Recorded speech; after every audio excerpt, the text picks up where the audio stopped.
This will be our third Friday sa ating service. At sino po is yung kilala nyo na napaka-famous maliban kay Jesus sa New Testament? Si Paul.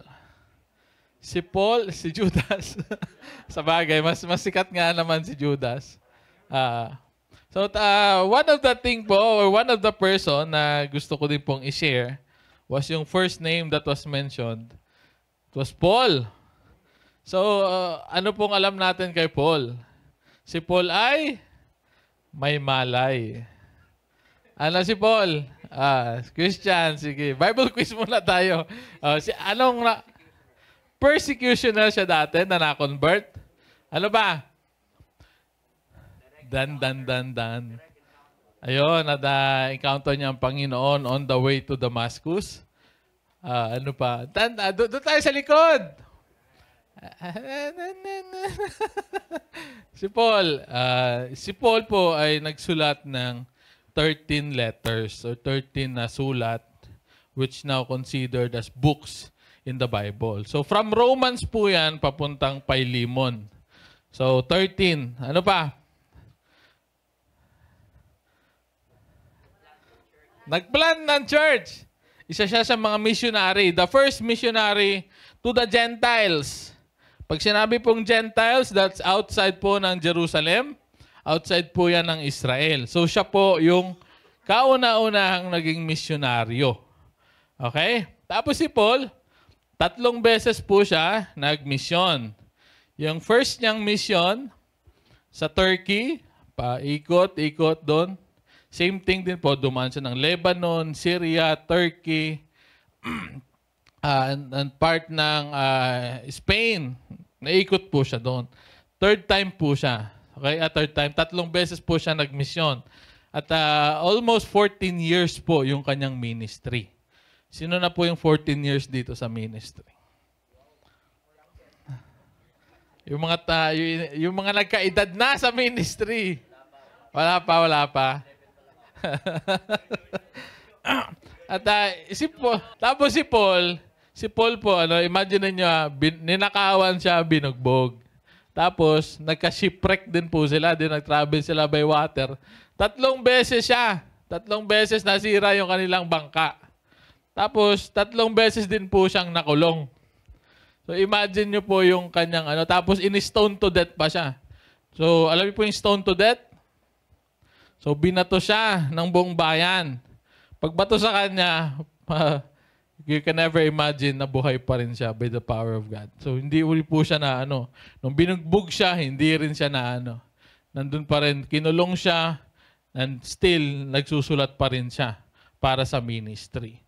And then, the half of the letters or the Bible or the books in the New Testament, siya po yung nagsulat. Okay? And one of the famous din na kanyang kasama sa ministry, siyempre si Timothy. So si Timothy po, nung nakilala niya, ito po ay napakabata pa. Nung una nilang nagkita. So in every mission po ni Paul, meron po parati siyang mga kasama. So pag nag-mission po tayo, o sila dati, hindi po siya nag-iisa lang. Okay? So marami po silang kasama. And then, sa pag-mission nila yon, sa pangalawang mission nila, di ba, first mission, second mission, doon niya nakilala si Timothy. Sinong lola ni Timothy? Hindi po. Mama niya po si Eunice. Lola niya si L. Lola. Nya. Si Luis. So yung mama po niya at lola, yun po ito yung mga biblically founded na mga tao.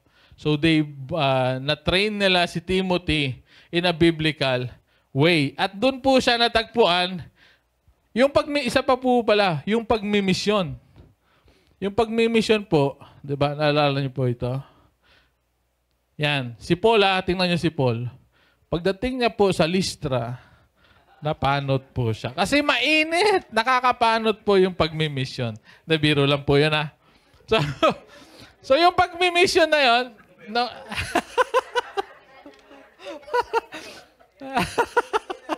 mainit kasi yung tubig sa Saudi. Okay. So, nung nag-mission siya, second mission niya, dumaan siya sa Listra. Okay? Ito yung ruta niya sa second mission niya. Pumunta siya sa 18 na town. Ang dami niyang pinag-mission. So, start siya sa Jerusalem, ikot ng ikot, and then na-meet niya dito si Timothy sa Listra. Okay? Yung Listra, actually, dito din siya nabugbog. Dito din siya ninakawan dito sa pagpunta niya ng Iconium. So diyan siya. So it's a memorable place for him kasi maganda yung nakita niya sa family ni Timothy. Then paglipat niya ng town, nabugbog siya. So imagine yung kanyang pinagdaanan. And then for 9 years kasama niya si Timothy. So train niya si Timothy biblically. And then, paano mag-mission, paano mag-evangelize. Trainin niya si Timothy. Ngayon, after 9 years, iniwan niya si Timothy dito sa Ephesus. Pag iwan niya sa kay Timothy sa Ephesus, ngayon si Timothy, siya na yung naging head pastor. Siya na yung nag-mission doon sa Ephesus. And nakakatuwa lang kasi sinimulan ito ni Paul, sinalo ni Timothy, at pagkatapos po niyan, yung Ephesus is isa sa mga naging mega churches that time. When we say mega churches, ano ibig sabihin ng mega church? Malaking simbahan, maraming miyembro. At yung proof po niyan na malaki po yung kanilang simbahan is yung ruins po ngayon ng Ephesus. So which means, pag malaki yung simbahan, maraming miyembro. Pag maraming membro, maraming ministry. Pag maraming ministry, maraming problema. Hindi, biro lang. Marami pong mga activities in the Ephesus. At imagine niyo po, bata po yung nag-lead sa Ephesus. Si Timothy. So, ang laki po, ruins na lang po yan. Just imagine, check nyo po yung Ephesus dati. Okay? Kundi napakalaki po yan. Sinimulan lang po yan ni Paul. Dumaan lang po dyan si Paul. And then nagtatag siya ng panambahan. Then after that, sinalo ni Timothy. And then here comes yung pagbulusok ng Christianity. Ganda, di ba? So nakaka-bless po yung pag-lead ni Timothy. And then dumating yung time na tumandaan na siya. And then sa pangatlo niya pong pagkakakulong, doon na po halos naramdaman niya na malapit na siyang mamatay. So, yung time na yon, that when Paul is kinulong na siya sa Roma. So, yung Roma, saan po yung Roma? Sa Italy, sa Rome. Siyempre, parang hindi niyo pa alam. Okay, nung kinulong po siya sa Rome dahil sa Catholic, kinulong po siya kasi isa siya sa mga nagkontra sa mga pagans at saka sa mga wrong teachings dati. So he was accused, he was persecuted literally. Na talagang when we say persecution, talagang pinersecute siya na threatening, life-threatening na yung nangyari. And then during that time, nung huli niyang pagkakulong, si Timothy was already a preacher. So pastor na po siya doon. At ano po yung huling sinulat ni Paul sa Bible, sa letter niya? Philemon. That was the pag-arrange ng New Testament. Pero yung huling sinulat ni Paul sa kanyang pagkakakulong at sa kanyang buhay ay hindi po Philemon. Kundi yung sinulat po niya is yung letter of 2 Timothy. Okay? So nasusundan. Okay. Since nasusundan, tayo po ay tumayo at basahin po natin yung ating mensahe for today, which manggagaling sa huling sinulat ni Paul bago siya pugutan ng ulo. Let's read 2 Timothy chapter 4, 9 to 18.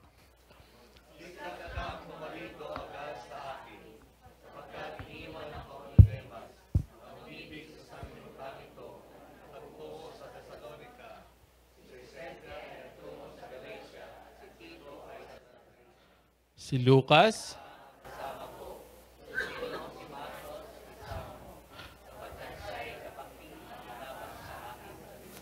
Samantala, ang balabal.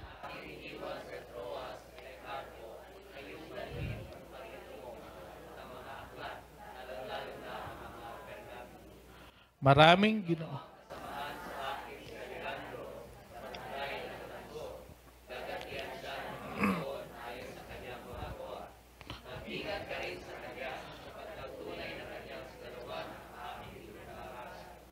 Sa aking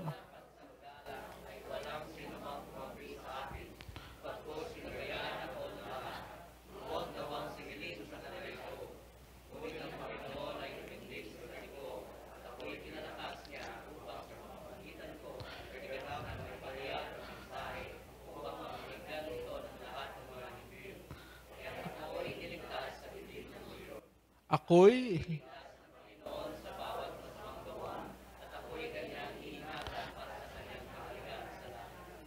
sumakanya. Amen. Sige po, tayo po yung manalangin. Aming Diyos, maraming salamat, Lord God, sa pribilehiyo, Lord God, na makakakidinig po kami, Lord, na yung salita. Gamit, Lord, yung buhay ni Paul, yung huling sinulat ni Paul, O Lord, para sa kay Timothy, Lord God. Lord, turuan mo po kami, Lord, sa mga bagay na dapat po naming malaman. I-involve mo po kami, Lord, sa mga ministry, Lord God, na dapat po namin ma-involved, sa mga teaching, Lord, na dapat po namin, Lord, ma-acquired, Lord God, at kung paano po ito mapasamuhay, Lord Jesus. Lord, teach us, Lord God, how to be like you, how to be Christ-like, O Lord. Lord, be with us as we listen to your word and be magnified, O Lord, sa paglapit namin, Lord, sa iyong presensya. Ito po kayong panalangin in Jesus' name. Amen and amen. So sinasabi po ng iba na this is one of the most painful story or most painful na sulat sa Biblia. Naramdaman niyo po ba nung binasa niyo? So ngayon, yung sulat na yun ni Paul sa kanyang napakabatang disipulo, yung himay-himayin po natin. So sabi dito, sa verse 9, speaking to Timothy, magsikap kang pumarito agad sa akin. So, there was an urgent na request from Timothy kasi huling niya na to. This is the last time na nakulong siya and he knows na papatayin na siya. So, yung urgency dito, I thought na para yan dun sa gusto niyang makita si Timothy, hindi pala. The urgency here is kung bakit niya gustong pumunta agad si Timothy was about those person na nakasama niya sa ministry. Sabi niya dito, pumarito ka agad sa akin dahil sapagkat iniwan ako ni Demas na umibig sa sanlibutang ito at nagtungo sa Thessalonica. Okay, so dito sa line na to, it was not mentioned na he forsake Jesus Christ. However, since umibig siya sa sanlibutang ito, which gives us the idea na he still forsake Jesus Christ. So meaning, yung kasama niya sa ministry, bigla na lang lumiko. Bigla na lang nawala at umibig sa sanlibutang ito. Si Crescens po yung sa English, ay nagtungo sa Galacia at si Titus ay sa Dalmatia. Okay, ang sunod. Sino na lang yung kasama niya? Si Lucas lamang ang kasama ko. So sinabi ko nga po kanina, in every mission, marami po sila.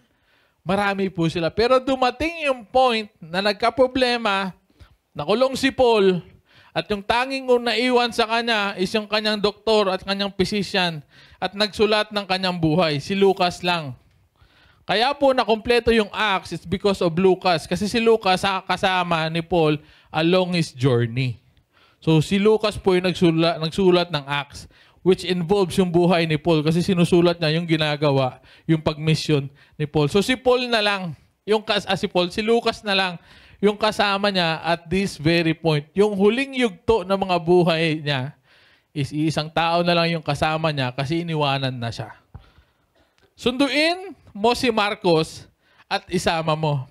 So, dito naman sa part na to, he remember someone. He remember Marcos. Bakit niya naalala? Sapagkat siya ay kapaki-pakinabang sa ating ministeryo. Look at that point, that si Paul, he remember someone, yung nare-remember pa niya, which is really impactful talaga, is yung mga taong kapaki-pakinabang sa ministry. Ang hirap din po kasi, alalahanin, yung mga walang contribution. Tama, di ba? Irony man siya na, hindi man siya sa pag-lift up ng mga taong kapaki-pakinabang. Pero even the Bible says, the greatest missionary says, and he agreed on that, and he mentioned those person na talagang kapaki-pakinabang. So he remember Marcos. So, samantala, si Tychicus ay sinugo ko sa Efeso. So imagine nyo yung kanyang pinagdadaanan na the good times in the ministry, nandun lahat. But nung panahon na nakulong na siya, isang tao na lang yung nandun sa kanya. Si Lucas na lang yung nagbabantay sa kanya. So what we can learn here is the good times and hard times in the ministry. A good start doesn't always conclude a good ending. Kasi po, wag po tayong malinlang. At even the Bible, there will be people. There are people na talagang mang-iiwan. It's because, in the first place, hindi naman talaga sila kasama. Nakidalo lang sila sa mission na yon. Because kung totoo silang kasama po talaga natin sa pananampalataya, they will persevere. Hindi sila mawawala. Kaya, ang good start po, okay po yan. Hindi po natin yan dinidisregard. Hindi po natin yan nire-reject. Yung good start, okay yan. But, doesn't always conclude a good ending. Ano pa? Matutunan natin. Ministry is not meant to be alone. Wala pong sinugo si Jesus Christ o yung ating Panginoon na ikaw lang mag-isa. Maliban po sa mga prophet dati. Kasi po, prophet are well known. Pag sinabi po ng prophet, magsisi kayo just like Jonah, the whole nation repent. Magkaiba po yung estado nun dati sa Old saka sa New Testament. Na meron na po tayong church. Also, victory of the past. Yung mga napagtagumpayan sa mga nakaraan. Yung mga nabigyan ng parangal, yung kung saan people were blessed na upgrade ang mga services, nagkaroon ng mabuting mga sitwasyon. Victory of the past always depend on the favor of God and not on the things people contributed. Tatandaan po natin na hindi po dahil sa atin kaya nagkaroon ng ministry. Hindi po dahil sa atin kaya okay po yung panambahan. This is all on the favor and on the grace of God. So sana po, matutunan po natin dito na what we have contributed on the ministry, hindi po naman nanggaling sa atin. I'll give you a realization. Saan po nanggaling yung lakas natin para mag-serve? Sa atin? Sa Panginoon. Saan nanggaling yung resources natin? Yung finances. Panginoon, sino nag-provide ng trabaho? Sino yung nagbigay ng buhay para sa iyo na maggumising ka? Diba? Marirealize natin that what we have, hindi naman nanggaling sa atin. So wala tayong dapat ipagmayabang when it comes to the contribution in the ministry. Ngayon, sabi po, punta po tayo sa verse 13. Ang balabal na aking iniwan sa Troas kay Carpo ay iyong dalhin. Pagparito mo at ang aklat, lalong-lalo na ang pergamino. So yung balabal po, ito po yung jacket. Jacket ni Paul o yung makapal niyang damit dahil nakulong po siya, napapasok na yung winter. So he needs protection kasi papasok na. Yung kulungan po dati, wala naman pong dati, yung Yung AC na may heater. Wala namang pong ganon kasi wala pang AC dati. So kapag mainit, nandun ka sa kulong, mainit po talaga. At kapag malamig, malamig po talaga. So kailangan niya ng proteksyon. So yun yung nire-request niya kay Paul. Paul, dalhin mo to. Timothy, dalhin mo yung balabal ko na iniwan ko kay Carpo. Tapos, ba't siya magre-request ng aklat? Nakakulong ka na, request ka ng balaba, request ka ng aklat. This is the good thing about Paul. Gusto niya pa rin i-continue yung kanyang pag-aaral. Gusto niya pa rin, kasi kumpleto na po dito yung Old Testament sa time ni Paul. And then, another request, lalong-lalo. So meaning, above all, dalhin mo yung mga pergamino. Pergamino, ito po yung mga papel na sinusulatan niya. Kasi po, that's the mission of Paul. Kaya po nagkaroon ng Book of Romans hanggang sa kay Philemon, it's because nagsusulat po siya. So sabi niya kay Timothy, above all, Timothy, dalhin mo yung mga papel ko na yon. Bakit? I will continue the mission. So yung matututunan po natin dito, is yung una, yung puso ni Paul na i-continue yung ministry. That even to the point na nakakulong na siya, still nandun yung puso niya, Timothy, dalhin mo yung jacket ko, dalhin mo yung Bible ko, dalhin mo yung mga papel ko. Pero sa atin, ay malamig. Ay maglalaba pa ako, pupunta pa ako ng ano. Ang dami nating excuse. Na yung realization sa part ni Paul, dapat mas marami siyang excuse eh. Mas mabigat yung excuse niya para huminto sa ministry. Pero hindi niya ginawa. Nag-request pa siya ng mga bagay na kailangan niya para maipagpatuloy lang yung kanyang ministry. So he requested yung physical protection sa kay Timothy, yung Bible na kailangan niya mag-study at yung need, yung paper, yung parchment na kailangan niyang ipagpatuloy yung kanyang ministry. That even to the point na hirap na si Paul, and yet, nandun pa rin yung puso niya para ipagpatuloy ang ministry. Minsan, pwede nating sabihin, sana all, ganun yung puso. Pero, let's try to think about of ourselves ba? Kino-continue ba natin yung ministry na ipinagkatiwala ni Lord sa atin? O konting ulan lang, konting ambon lang ng problema, hindi na tayo makita sa panambahan. Now, verse 14. Maraming ginawang kasamaan sa akin si Alexander na panday ng tanso or the coppersmith. Gagantihan siya ng Panginoon ayon sa kanyang mga gawa. So, isa sa mga persecutor ni Paul sa huling yugto ng kanyang buhay is si Alexander Coppersmith. Tapos, mag-ingat ka rin sa kanya, habilin niya kay Timothy, sapagkat tunay na kanyang sinalungat ang aming ipinangangaral. So, there are people that goes against the teaching. There will be people, real persecutor of the word of God. Literal po yan. At meron niyang na-encounter si Paul at yan po si Alexander. So merong persecution along the way, not just physical persecution, but a threat sa salita ng Diyos. 16. Sa aking unang pagsasanggalang ay walang sinumang kumampi sa akin. Dito na, which is medyo masakit na yung part na to. Na kung saan, nung kinokontra na si Paul, walang sinumang kumampi sa akin. Binanggit ko nga kanina, sa pagmisyon ni Paul, marami po sila. Bagos, pinabayaan ako ng lahat. So yung dami na yon, yung dami na nabanggit sa Acts, sa kanilang pagmimission, sa 1, 2, 3 missions niya. Yung una is nasa 16, pangalawa nasa 18 towns. Yung pagbalik niya was more than 24 or 30 towns yung pinuntahan niya. At marami siyang kasama. Pero nung time, nakulong na siya, na pinersecute na siya, pinabayaan ako ng lahat. Nandun yung feeling na inabandon. Diba?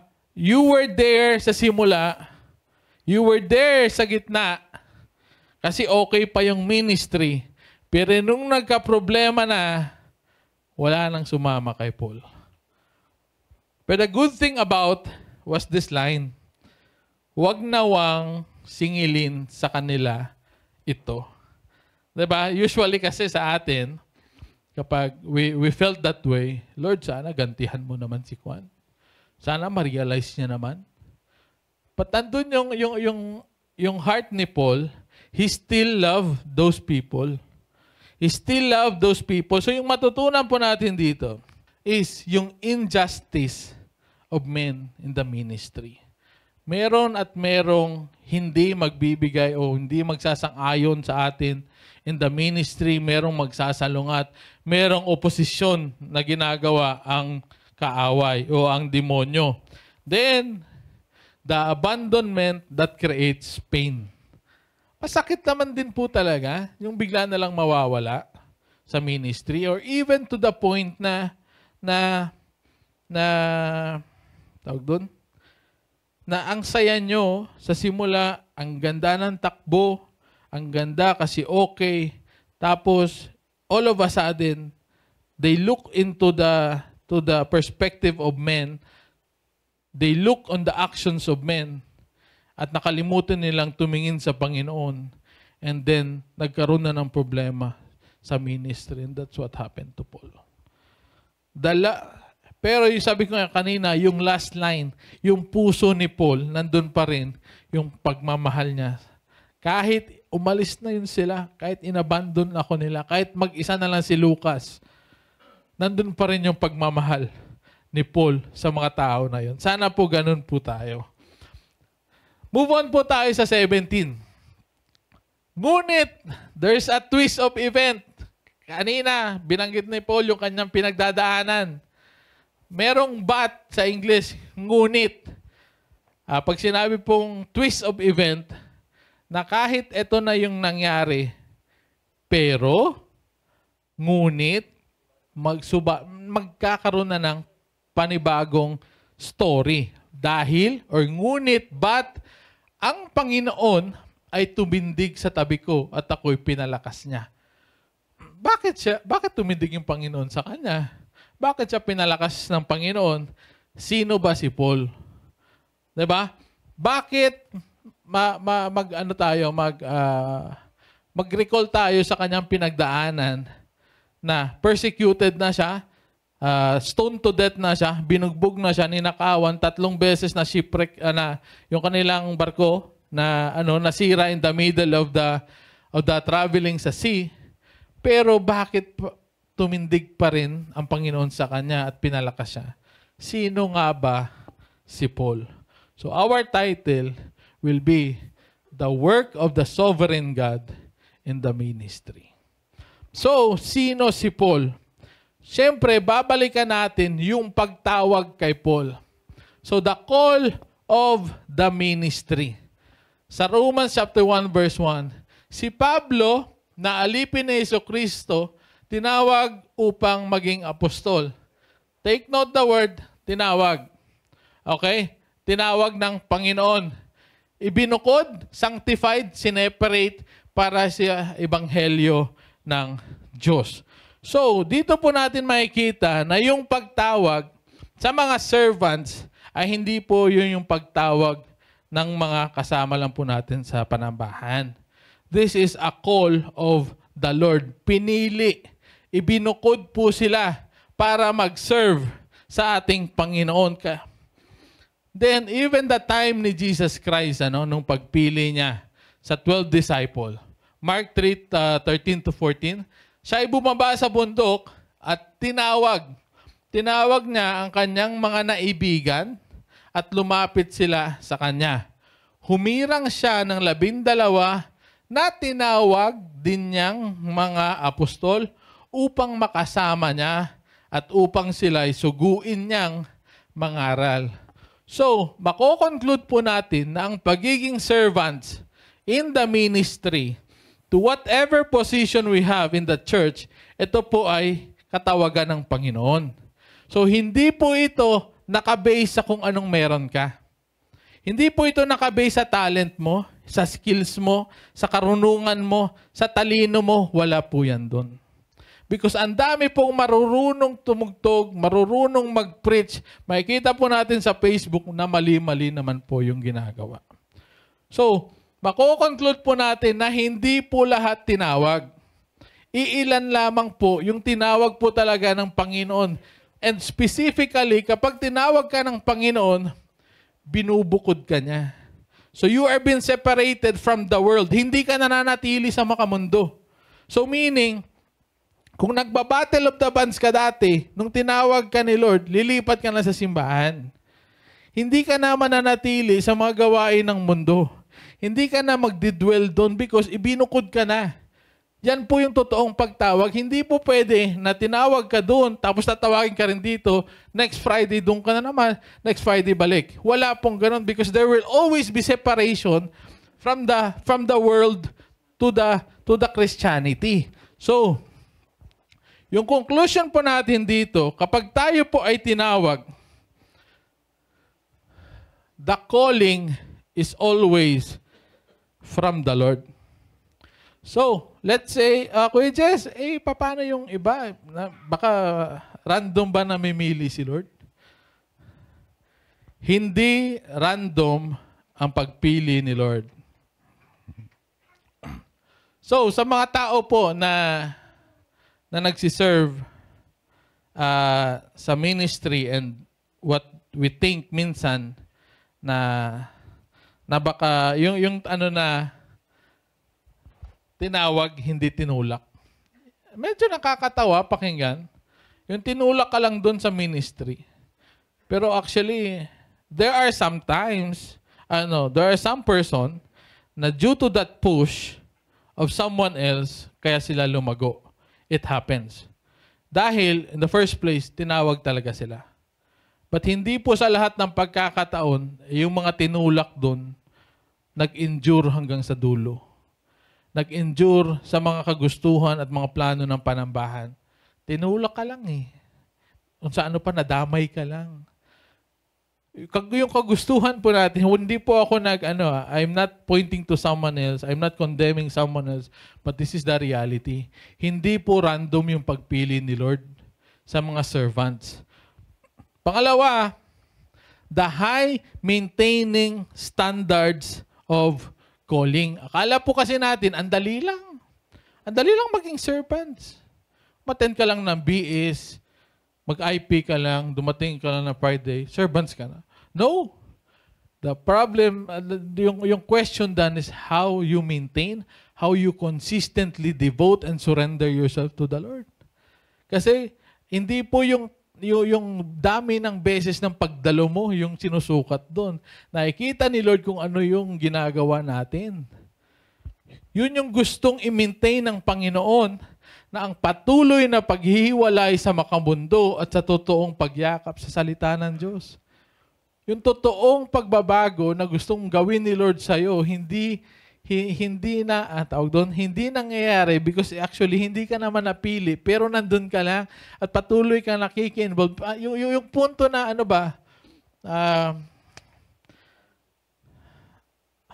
medyo masakit kasi siyang banggitin, pero this is the reality.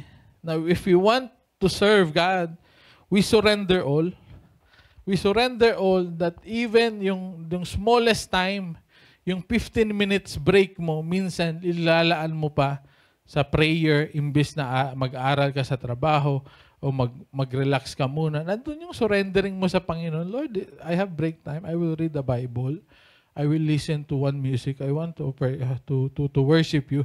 I want to read this, yung pinopost ni Pastor. I want to totally devote myself in the Word. Sana ganun yung feeling. Because hindi po madali ang pagiging servant dahil, ulitin ko pa, yung pagtatawag is galing sa Panginoon, yung pag-maintain ng standard, kasi sa Bible, napakataas po ng standard ng servants. Hindi po lahat pwedeng gamitin. at yung total pag-surrender sa Panginoon, hindi skills and talent, kundi ang pagsuko ng buhay mo sa Diyos. Yun po talaga ang pagiging servant, yung nire-required sa atin ng Panginoon. That the call of ministry, the faithfulness that we possess have a great value to those who sees it. Gusto po kasi natin makita ng mga tao na faithful tayo. Amen? Gusto natin ma-impress, gusto natin makita tayo na makasamahan natin sa simbahan na faithful tayo. At it has a great value, it has a great impact sa mga nakakita. Tama? Pero, that everyone want to be called committed. At hindi lang hindi lang faithful, kundi gusto din natin makita tayo ng mga kapatiran na mga kasama natin na faithful talaga tayo. Na meron tayong pananampalataya sa Diyos at yung action natin will speak for it na tayo ay committed. Pakibasa ng last. This is the problem. We want to be committed in the church. We want to be recognized as someone na faithful ako. Gusto nating makita na nakikita tayo na mga kasama natin na committed tayo. Pero yung ginagawa natin, napakaliit na bagay lang. Hindi nga tayo maka-fully devote. Tapos gusto nating sabihin, committed servant ako. Committed ako na naglilingkod sa ministry. Kaya po sana, maintindihan po natin yung pagkatawag sa Panginoon, ng pagkatawag ng Panginoon sa atin. Ngayon, balikan natin doon si Paul kanina. Ngunit ang Panginoon ay tumindig.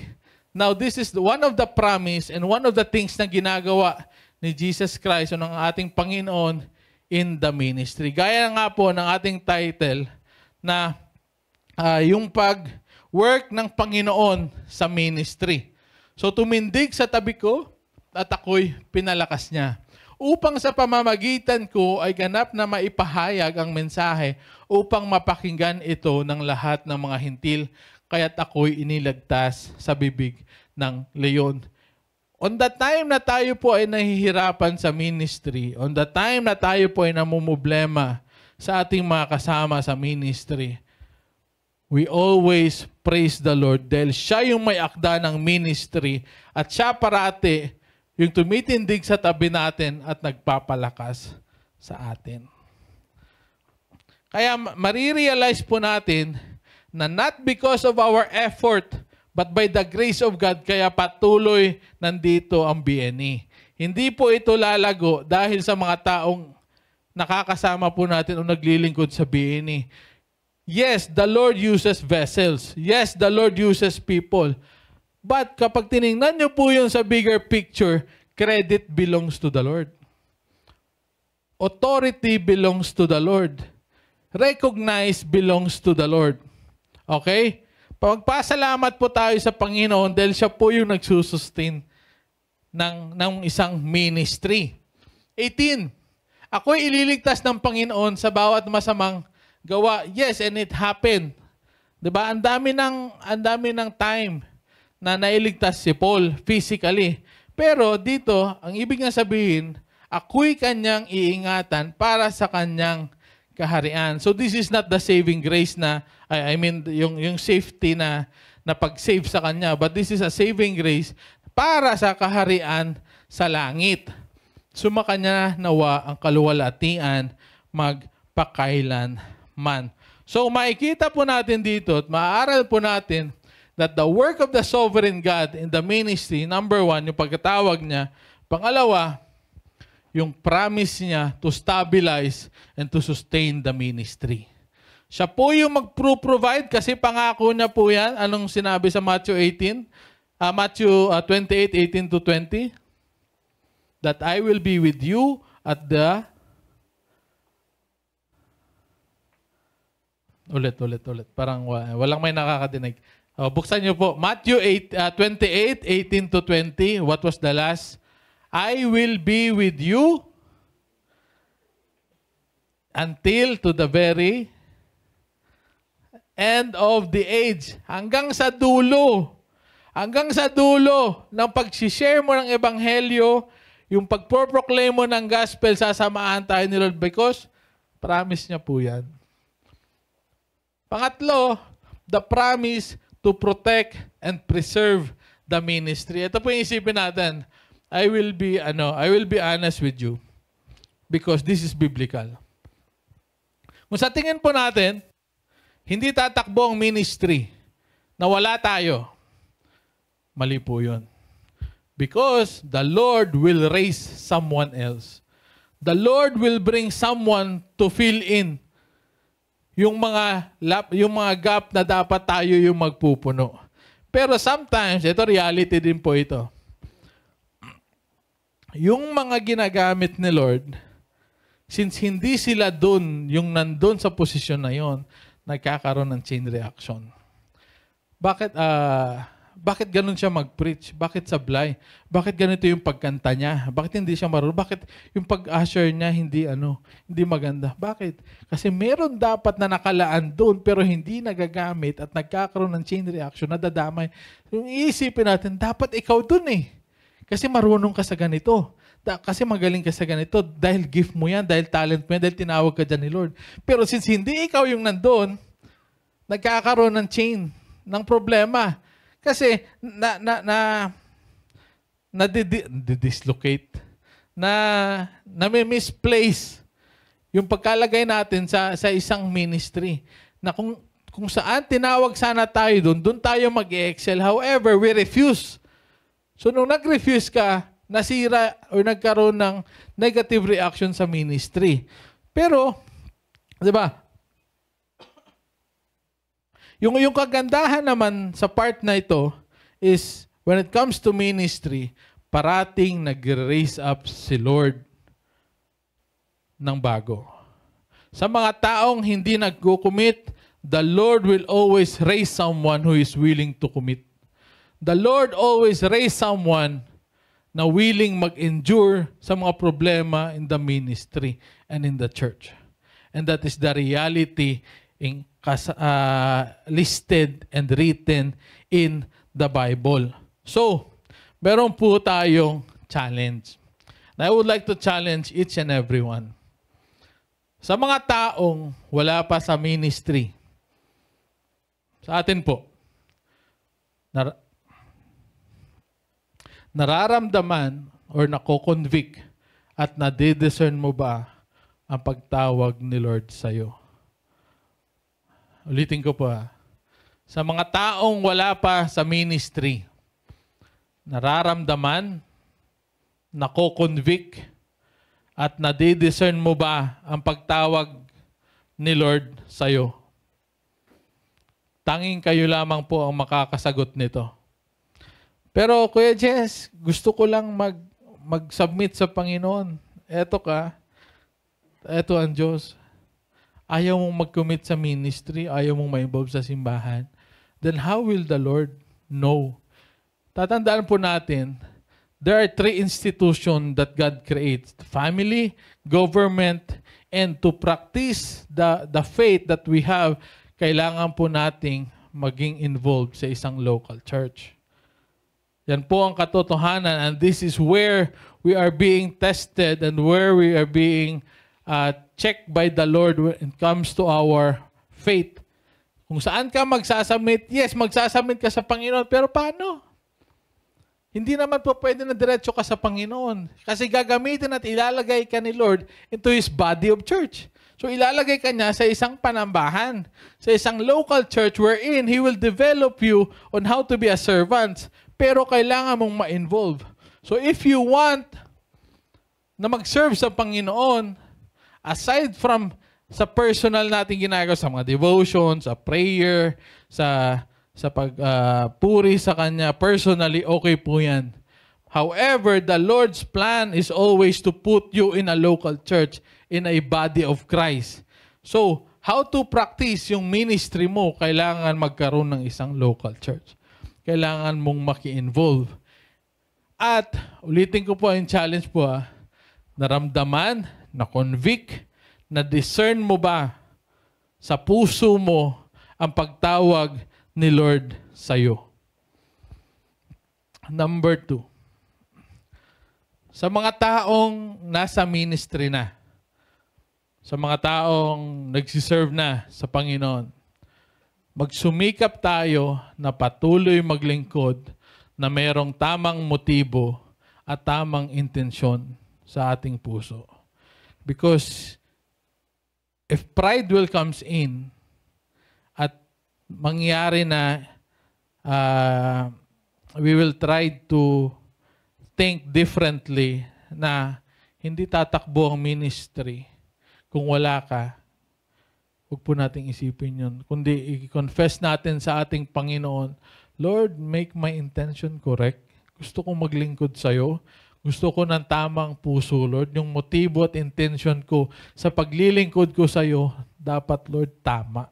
Baguhin mo po ang aking puso. And then, sa mga miyembro, hindi na pa nakita, sa mga miyembro ng BNE, higit sa lahat, purihin natin ang ating Panginoon gamit ang mga pinagkatiwala at pinagkaloob sa atin. So kung ano man po, hindi ko po yun alam personally, kung ano yung pong pinagkatiwala sa inyong talento, gift, kaalaman, resources, finances, buhay, strength, hindi ko po yun alam. So whatever the Lord gives you, kayo pong nakakaalam nun. Ang aming dalangin na sana gamitin po ito natin sa pagluwalhati sa Panginoon.